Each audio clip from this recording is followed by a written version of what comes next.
સુરતમાં કેન્દ્રીય કાપડ પ્રધાનને નાયલોન વીવર્સ એસોસિએશનનું આવેદન કે કેન્દ્રીય કાપડ પ્રધાન ગિરિરાજસિંહને આવેદન આપીને તેમણે ખાસ રજૂઆત કરી છે કે ત્યાં બીઆઈએસ લાગુ કરવાના નિર્ણય પર પુનર્વિચારણા કરવામાં આવે। નાયલોન ઉદ્યોગના હજારો પરિવારોને મુશ્કેલી થશે તેવી આ રજૂઆત કરવામાં આવી છે। સ્થાનિક ઉદ્યોગોને તંગીનો સામનો કરવો પડી શકે તેવી રજૂઆત છે। અત્રે ઉલ્લેખનીય છે કે સુરતનું નાયલોન ઉદ્યોગ 90% નાયલોન યાર્નનો વપરાશ કરે છે, જે મોટાભાગે આયાતી યાર્ન પર આધારિત છે।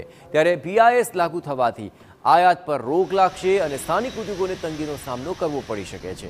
આ નિર્ણયને કારણે વીવર્સ અને કારીગરો બેરોજગાર બની શકે છે તેવી રજૂઆત કરાય અને બીઆઈએસ લાગુ કરવાના નિર્ણય પર ફરી વિચાર કરવા તેમણે માંગ કરી છે।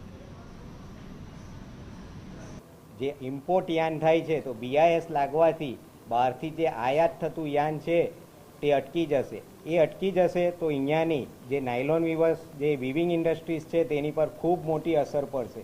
આ બીઆઈએસ લાગુ કરવાની સ્પિનર્સ તરફેથી માંગ છે અને આ બાજુ હજારો વીવર્સ છે, તો તેમાં સરકાર તરફેથી એક તટસ્થ તપાસ થાય અને ત્યાર પછી જ તેમાં નિર્ણય કરવામાં આવે અને આ જે બીઆઈએસ અંગેની જે કોઈ પણ મિટિંગ દિલ્હી ખાતે થાય તો તેમાં સ્ટેક હોલ્ડર્સ અને વીવર્સ સંગઠનને સાથે રાખીને તેનો નિર્ણય થાય અને તેઓને પણ સાંભળવામાં આવે।